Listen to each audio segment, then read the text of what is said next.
Nos últimos dias, muito tem se falado na internet sobre soroterapia no tratamento para queda de cabelo. Mas afinal de contas, será que de fato a soroterapia ela pode servir para resolver definitivamente com o problema de queda de cabelo? Se por acaso você tem essa dúvida e você já pensou a recorrer a este recurso para o seu tratamento de queda de cabelo, fica comigo, que ao longo deste vídeo você vai aprender se a soroterapia pode ser ou não uma boa alternativa terapêutica. E mais, eu vou te ensinar neste vídeo também o que fazer para resolver o seu problema de queda capilar. Meu nome é João Gabriel, sou tricologista e já ajudo mulheres há quase 10 anos a resolver seus problemas com queda de cabelo. E no vídeo de hoje, eu vou deixar claro para você de uma vez por todas qual é a principal causa de queda de cabelo e se porventura a soroterapia pode te ajudar. O que surgiu nesses últimos dias foi uma influencer que ela relatou que ela tem feito soroterapia e a sua queda de cabelo está melhorando. Agora a questão, será que de fato soroterapia pode resolver esses problemas? Primeiro, você precisa compreender que quando nós falamos de problemas de queda de cabelo, nós nos referimos a um universo de problemas chamados de alopécias. As alopécias são problemas que podem acontecer, ocasionar dois problemas. Número 1, na alopécia você pode ter uma perda muito intensa e aguda de cabelo. Problema número 2, o seu cabelo depois de cair pode não nascer novamente. Então existem situações na qual a alopécia pode deixar calvo e existem situações que na alopécia vai acontecer simplesmente queda intensa capilar. Por isso que as alopécias elas também foram divididas em duas categorias, alopécias e eflúvios. O eflúvio nós podemos definir como uma situação bastante pontual de queda intensa de cabelo, que geralmente tem cura, é totalmente reversível e se tratado da forma correta, você nunca mais terá esse tipo de problema. Já quando a gente fala das alopécias, nós vamos ter as alopécias de padrão genético, como a androgenética, que é a calvície clássica, que pode afetar homens e também mulheres. E nos últimos anos eu tenho percebido um número cada vez mais crescente de mulheres com alopecia androgenética. Mas calma, que isso é assunto para outro momento. Não vou me aprofundar nisso neste vídeo, tá bom? E nós também temos as alopécias cicatriciais, que são tipos de alopécia autoimune, onde ocorre uma destruição total dos folículos capilares. Dessa maneira, ao perder o cabelo, não tem nada que possa ser feito para estimular e recuperar o cabelo perdido, sendo o alvo do tratamento simplesmente evitar que perca mais cabelo. Então o intuito é só estacionar o problema, tá bom?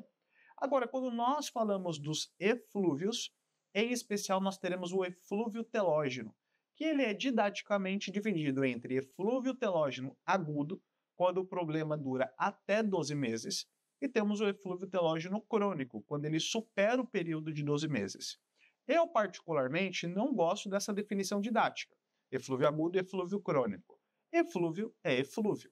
Inclusive, alguns profissionais, eles até conceituam que o eflúvio crônico não tem cura, e a pessoa que sofre com esse problema vai tê-lo para sempre. Mas pela minha experiência no consultório, depois de já ter atendido algumas milhares de mulheres, literalmente por mais de 6.000 pacientes que eu ajudei ao longo da minha carreira, eu percebo pessoas que têm queda de cabelo há 10, 15, 20 anos, que já foram desenganadas por vários outros profissionais que relataram que ela não teria solução e teria que aprender a conviver com a queda de cabelo. Mas, ao descobrir a causa, a gente consegue, além de controlar a queda, recuperar o volume e a densidade. E essas mulheres, elas não sofrem mais com esse tipo de problema. E é justamente isso que você vai aprender agora na sequência deste vídeo. Então, primeiro ponto. O que é o eflúvio telógeno? Eflúvio telógeno é um tipo de situação que ocorre a perda intensa do cabelo e, geralmente, esse cabelo ele cai brutalmente. Pode afetar homens e mulheres, só que as mulheres, predominantemente, são muito mais impactadas. Por quê? As mulheres elas têm uma suscetibilidade maior à causa do eflúvio telógeno. Como que você pode saber se você tem um eflúvio ou não? Primeiro ponto, você percebe um volume muito intenso de queda de cabelo toda vez que você toma banho e lava seu cabelo? Segundo, você tem percebido aumento da queda de cabelo quando você penteia ou desembaraça os fios? Terceiro ponto, você percebe cabelos caírem pelo seu corpo ou na sua casa ou em todos os ambientes que você está, conforme passa o dia? E quarto ponto, você percebeu aumento das entradas? Sabe mulheres que acabam tendo o cabelo bem ralinho na região das entradas? Essa região a gente chama de região frontal. Então, mulheres que têm o cabelo bem ralinho na região das entradas, mulheres que aqui a franja ela fica muito ralinha, são mulheres que têm sinais clássicos de terem eflúvio telógeno. Se você se identifica com esses sinais, muito provavelmente você também tem eflúvio telógeno, porque as mulheres com eflúvio telógeno desenvolvem entradas. A alopecia androgenética tem outro sinal clínico. Outro ponto que talvez possa também clarear para você se você tem ou não eflúvio telógeno é o eflúvio telógeno, ele vai ter cabelinhos tão pequenininhos e tão curtinhos na região da franja que talvez você possa pensar que seu cabelo está quebrando. Isso é muito comum de mulheres com queda intensa capilar relatarem, de falar, nossa, meu cabelo está quebrando só na frente. Não existe isso, porque corte químico, caso você tenha feito algum procedimento, ele vai danificar o seu cabelo como um todo, não uma região tão específica. Nessa região da frente, você tem cabelos tão curtos, porque quando o eflúvio ataca no primeiro momento, vai cair os seus fios maiores. E na sequência, novos fios nascerão para tentar cobrir a região, só que eles não terão tempo de se desenvolver. Então, você vai ter queda desses cabelos curtos também. Então, depois de muito tempo, de 6 meses ou mais de eflúvio telógeno, você também vai perceber que além dos fios longos, caem fios pequenos também. Então, fios menores caírem é um sinal que o seu eflúvio já dura provavelmente mais de 6 meses. Para algumas mulheres, provavelmente deve estar durando muitos anos. Agora que você já sabe disso, vamos entender o que causa o eflúvio telógeno. Artigos científicos modernos, eles têm apresentado que a principal causa do eflúvio telógeno é a deficiência de ferro. Em especial, as mulheres têm uma dificuldade muito maior de reter os níveis de ferro no organismo, por 2 motivos. Primeiro ponto, que o ferro ele é um sal mineral extremamente importante para a oxigenação do nosso corpo.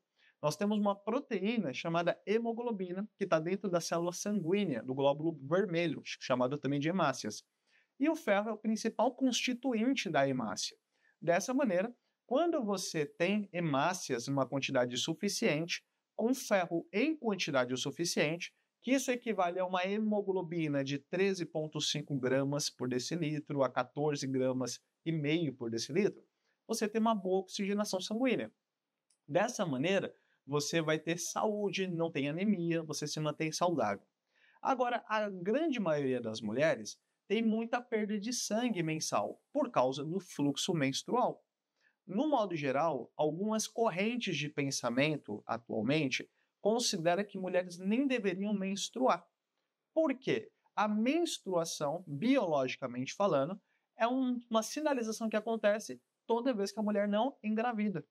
Como seres biológicos, né, como animais, que afinal de contas nós seres humanos também somos animais. Animais capazes de raciocinar de uma forma mais lógica, animais capazes de vislumbrar o futuro, de ter imaginação, mas nós somos ainda animais. O nosso objetivo básico aqui na face da Terra, de modo bem primitivo e biológico, são 2 coisas: sobrevivência e procriação. Então, toda vez que uma mulher ela não engravida, o organismo ele tem que eliminar aquele endométrio mais grosso que ele produz para poder fazer o quê? A fixação do óvulo fecundado. Então, quando a mulher não é engravida, essa camada, esse endométrio, ele é eliminado do corpo na forma da menstruação. Dessa maneira, todo mês, mulheres que não engravidam perdem sangue. E ao perder sangue, você perde junto ferro. Dessa maneira, mulheres têm uma tendência muito maior a desenvolverem anemia. Anemia é considerada toda vez que a sua hemoglobina ela está abaixo de 13 gramas por decilitro. 12,7, 12,8, 12,5. E quanto mais baixo estiver, pior é a sua situação de anemia. E a anemia está entre as principais causas de perda intensa de cabelo. Aí também existem situações que você pode ter deficiência de ferro sem a presença de anemia. Aí você fala, João, como que eu faço para identificar isso? Existe um exame chamado ferritina. Ferritina é uma proteína que armazena o ferro nas outras células do nosso corpo. A hemoglobina ela está apenas nas hemácias, nas células sanguíneas produzidas lá na medula óssea. Já a ferritina ela está presente em todas as células do nosso corpo. E a ferritina ela é responsável pelo armazenamento, o estoque do ferro intracelular. Sendo assim, é como se a ferritina fosse o tanque de combustível das suas células, e o ferro ali armazenado como se fosse a gasolina.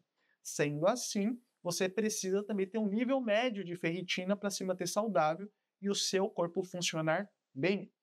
O nível ótimo de ferritina, hoje os estudos mostram que é acima de 70 nanogramas por ml. Então, níveis igual ou inferiores de ferritina a 70 nanogramas por ml pode estar relacionado à queda de cabelo em 92% dos casos. Então, 9 a cada 10 mulheres que têm ferritina menor que 70 nanogramas podem desenvolver eflúvio telógeno, que é a queda intensa de cabelo. Agora eu vou falar pela minha experiência, tá? Clínica, de acompanhar mulheres todos os dias. Todos os dias eu tenho pacientes em tratamentos com eflúvio telógeno. Eu percebo que a ferritina abaixo de 120 nanogramas por ml já pode estar relacionada à queda capilar. Por isso que eu procuro manter a ferritina das minhas pacientes entre 150 a 200 nanogramas por ml. Aí você pode até falar, João, mas isso, muitos laboratórios estão até fora desse valor de referência. Aí que está o grande problema da maioria dos profissionais de saúde. A maioria dos profissionais de saúde, eles baseiam a saúde do paciente nivelada num valor de referência. Só que o valor de referência, ele não é um dado biológico. O valor de referência é um dado estatístico demográfico. Pega-se 1.000 pessoas, soma o valor total da ferritina delas e divide pelas mesmas 1.000 pessoas analisadas. E aquela média é colocada como um valor de referência, dado um range, que vai ter uma margem para baixo e uma margem para cima. Então, a depender de qual fonte que o laboratório seu ele usou para poder criar essa referência, talvez a ferritina possa ir até 149. Só que você pode pegar laboratórios de outras regiões que a ferritina vai até 290. Você pode pegar outros laboratórios que a ferritina vai até 320. Percebe a discrepância? Só que nós temos que olhar individualmente para que o seu corpo está falando. Desde a minha época de faculdade, eu já fui treinado e ensinado de que as pessoas devem ser avaliadas de forma totalmente individualizada. Então, quando a gente se baseia no valor de referência, sem olhar o que o seu corpo está expressando, nós caímos numa grande falácia, que é justamente querer avaliar o paciente de forma individualizada, mas querer usar como base uma referência que pode variar de acordo com o laboratório, de acordo com a região. Então, se for assim, quem está numa cidade do interior de São Paulo tem que ser olhado de forma totalmente diferente de quem mora na capital, ou de quem mora, por exemplo, no interior da Bahia. Não é bem assim. Então, nós não podemos nos basear pela referência do laboratório, mas por aquilo que o corpo apresenta, tá bom? Então, a ferritina, ela deve ser mantida entre 150 a 200 nanogramas por ml para mulheres, principalmente se for ativa, exercício físico diário, que aí o seu corpo tem uma demanda muito maior de energia, tá bom? Segundo ponto que pode também estar relacionado à queda intensa capilar. Os estudos mostram a deficiência de vitamina B12. A vitamina B12 é tão fundamental para a síntese do nosso DNA e duplicação das células, inclusive as células do folículo capilar.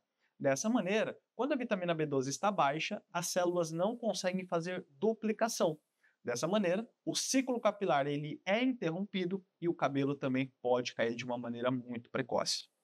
Terceiro ponto, nós estamos falando também das deficiências, como, por exemplo, deficiência na ingestão de proteína, que é um nutriente tão importante para construir a estrutura do nosso corpo. Ossos são a base de proteína, músculos são a base de proteína e o cabelo também é a base de proteína. Afinal de contas, a queratina do fio é uma proteína. Então, se você consome pouca proteína, você também vai ter dificuldade de fazer um cabelo forte e saudável. Agora que você já entendeu esse ponto, o que causa principalmente o eflúvio telógeno, você precisa compreender uma outra questão. Se você não come bem, o que é comer bem? Ingerir a quantidade que o seu corpo precisa de ferro, vitamina B12 e outros sais minerais e vitaminas diariamente, você vai desenvolver deficiência. Se você for mulher, você já vai ter uma tendência maior a perder ferro e B12 na menstruação. Se você come mal, você vai perder mais rápido ainda. Tanto que 60% das mulheres brasileiras têm deficiência de vitamina B12, sendo que até 40% das mulheres brasileiras têm anemia. Isso é um dado declarado pelo Ministério da Saúde. Sendo assim, você tem que compreender que você pode estar nesse grupo de risco, por isso que seu cabelo está caindo tanto. Agora, você tem que entender, se você pode ter alguma dessas deficiências e seu cabelo está caindo por causa disso, que é o caso do eflúvio telógeno, você tem que compreender que existem vias de administrar vitaminas e sais minerais e até aminoácidos, que são as frações menores das proteínas. Primeiro ponto, dieta convencional, comida. De manhã comer ovos e frutas, no almoço comer verduras, legumes, carne vermelha e branca, ou se você é vegetariana e vegana, carne vegetal, como carne de soja. Jantar, a mesma coisa, e no meio da tarde fazer um lanche nutritivo. Frutas, cereais e inclusive alguma proteína em pó. Whey proteína, proteína vegetal, proteína de soja, algo do tipo. Por quê? Se você inclui proteínas e nutrientes em todas as suas refeições, você também vai conseguir prevenir e até acelerar a sua recuperação nutricional. Esse é o primeiro ponto. Agora você tem que compreender que a grande maioria das deficiências não serão reversíveis com comida, porque o volume de comida do dia não será suficiente para suas necessidades e ainda para repor as deficiências. Então você tem que comer bem, essa é a base, tá bom? Agora você tem que compreender que vai ter que recorrer à suplementação. E aí, quando a gente fala da suplementação, nós vamos ter vias de administrar esses suplementos. Então existe a via clássica, que é via oral. Cápsulas ou sachês que você vai ingerir diariamente, 1 ou 2 vezes por dia, a depender do seu protocolo. Existem também a via de administração sublingual, muito utilizada em algumas vitaminas em menor dose. Você coloca embaixo da língua e espera o comprimido dissolver. Nós também teremos a via de administração intramuscular, com injeções. E teremos a via endovenosa, que é por onde é feita a soroterapia. Agora, o que você tem que compreender também é o seguinte: você come 1 vez por dia, 1 vez por mês, 1 vez por ano, 1 vez por semestre?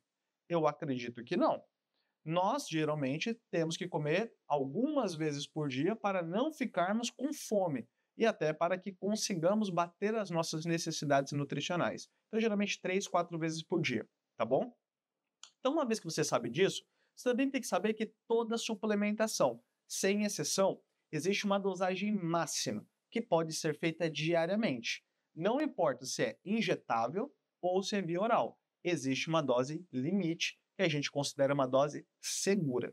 Então, de uma maneira geral, quando você faz soroterapia, nada mais, nada menos do que você está infusionando vitaminas, sais minerais e aminoácidos via corrente sanguínea diretamente.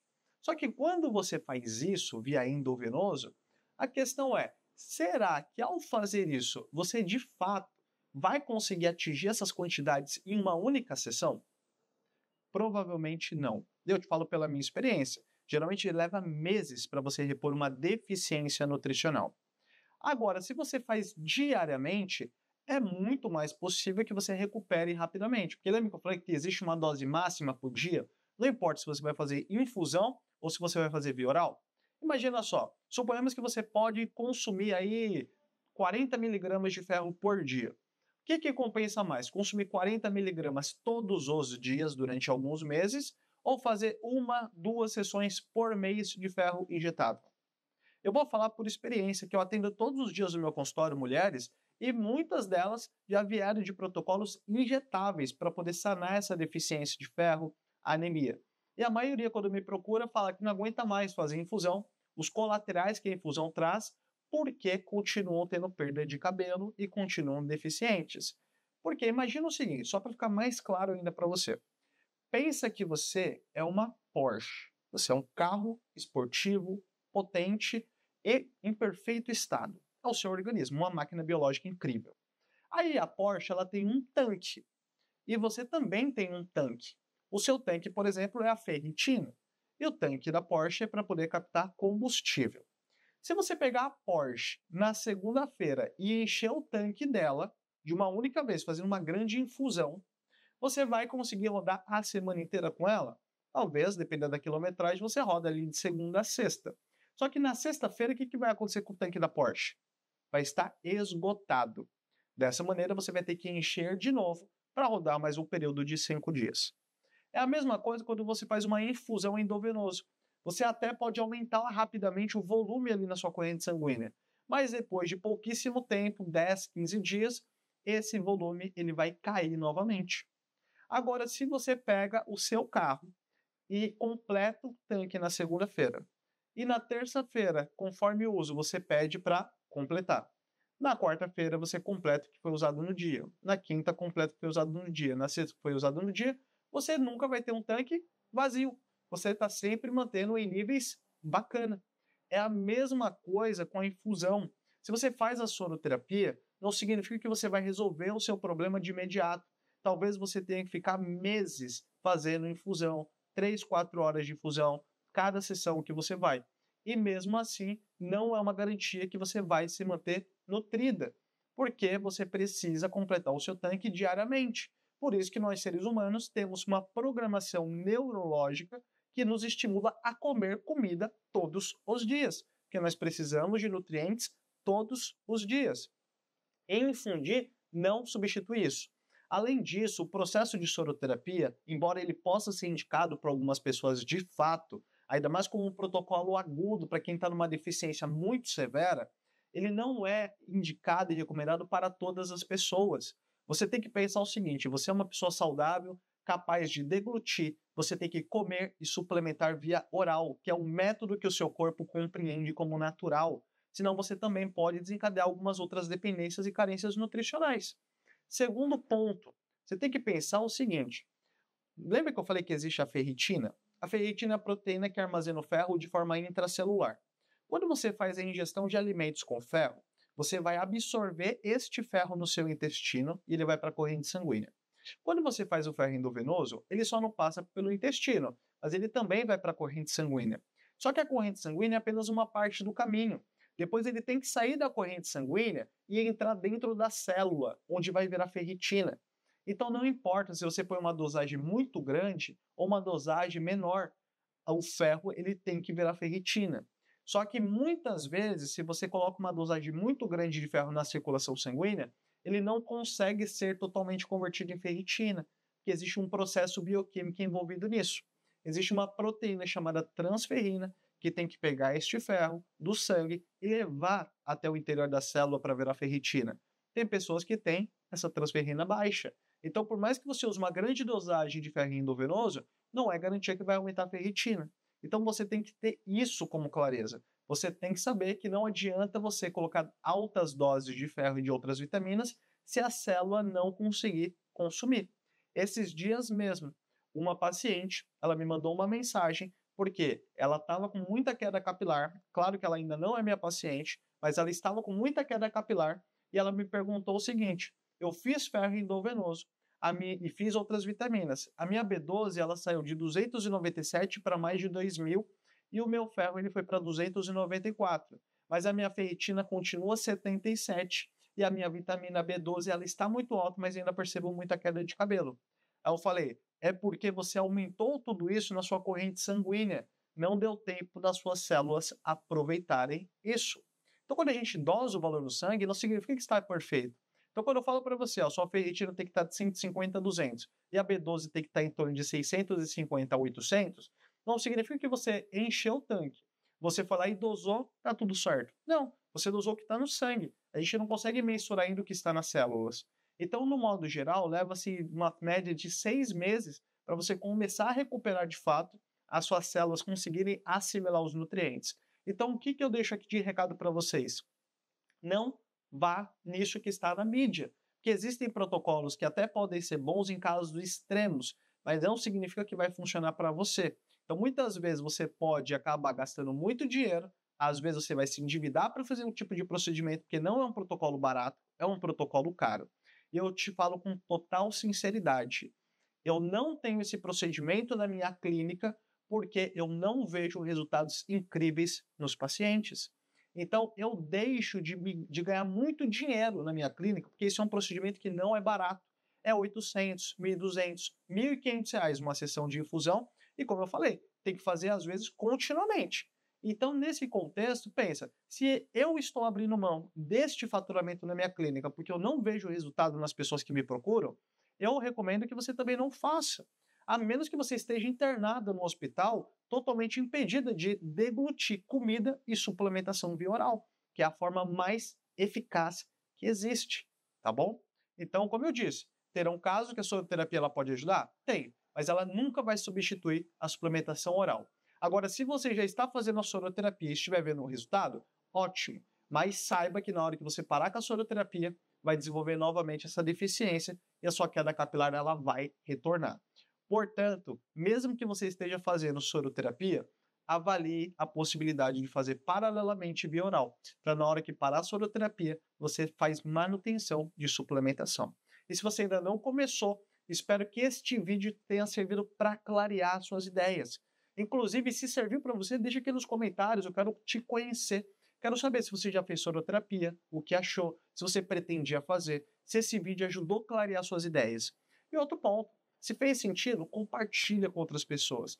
Pega o compartilhar, joga nos grupos de WhatsApp que você tem com seus amigos, com familiares, porque com certeza para muita gente vai clarear. Porque se você chegou aqui até este vídeo, é porque você está procurando para entender sobre esse assunto. E tem outras pessoas com dúvida e você vai ajudar muito dessa maneira, tá bom? E como eu prometi, existe uma maneira de você resolver isso. O que eu falei é alimentação mais suplementação. Por isso que eu vou apresentar para vocês agora uma suplementação chamada Ferritin 12. O Ferritin 12 ele é um suplemento alimentar que ele tem 34 miligramas de ferro quelato.